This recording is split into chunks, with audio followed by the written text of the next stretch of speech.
எல்லாருக்கும் வணக்கம்பா. குடுக்குற தெய்வம் கூரைய பிச்சுட்டு குடுக்கும்ன்னு சொல்லுவாய்ங்க. என்னதான் தெய்வம் கூரைய பிச்சுட்டு குடுத்தாலும், அத முழுசா அனுபவிக்கணும்னா, பொறுமையும் நிதானமும் ரொம்ப முக்கியம். அப்படி இங்க ஒருத்தன் பொறுமையும் நிதானத்தையும் இழந்துட்டு, அந்த கிடைச்ச அதிர்ஷ்டத்த பயன்படுத்த முடியாம, அந்த அதிர்ஷ்டத்தாலேயே செத்து போனான். அவன பத்தின கதைய தான் இன்னைக்கு பார்க்க போறோம். வாங்க கதைக்கு போலாம்.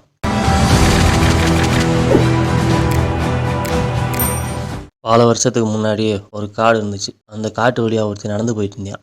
அவன் ரொம்ப தூரம் நடந்து வந்ததுனால, ரொம்ப அசதியா இருக்கு. கொஞ்ச நேரம் ரெஸ்ட்ட போட்டு அப்புறமா போலான்னு நெனச்சான். அப்படி நெனச்சவன் ஒரு மரத்துக்கு கீழ போய் உக்காந்தான். அந்த மரம் கேட்கறதெல்லாம் குடுக்குற கற்பக மரம்னு அவனுக்கு தெரியாது. சோறு தின்னு ரொம்ப நேரம் ஆச்சுன்றதுனால அவனுக்கு பசி எடுக்க ஆரம்பிச்சிருச்சு. இப்போ ரொம்ப பசிக்குது.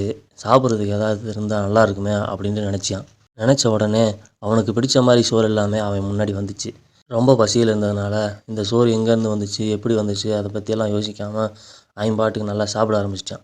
ஒரு வழியா எல்லாத்தையும் சாப்பிட்டு முடிச்சான். நல்லா வயிறு முட்ட சாப்பிட்டதுனால, அவனுக்கு நல்லா தூக்கம் வந்துச்சு. சரி நம்ம படுத்து தூங்குறதுக்கு ஒரு பட்டு மெத்த இருந்தா நல்லாயிருக்கும் அப்படின்னு நெனச்சான். நெனச்ச உடனே அங்க கட்டிலோட ஒரு பட்டு மெத்தையும் வந்துச்சு.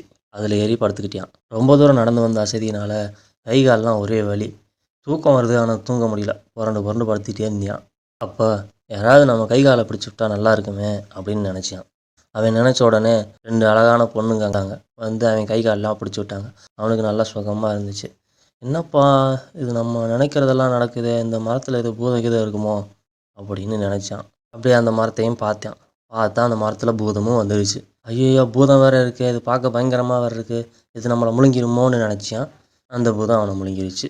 இந்த கதையில என்ன கருத்து இருக்குன்றது நான் சொல்லி தான் உங்களுக்கு தெரியணும்னு அவசியம் இல்ல. அது உங்களுக்கே புரிஞ்சிருக்கும். உங்களுக்கு என்ன கருத்து புரிஞ்சதுன்னு கமெண்ட்ல சொல்லுங்க. கதை பிடிச்சிருந்தா லைக் பண்ணுங்க. உங்க ஃப்ரெண்ட்ஸுக்கெல்லாம் ஷேர் பண்ணுங்க. அப்புறம் இந்த மாரி நெறைய கதை கேட்கணும்னா நம்ம சேனலை சப்ஸ்கிரைப் பண்ணுங்க. வரட்டா? டாட்டா.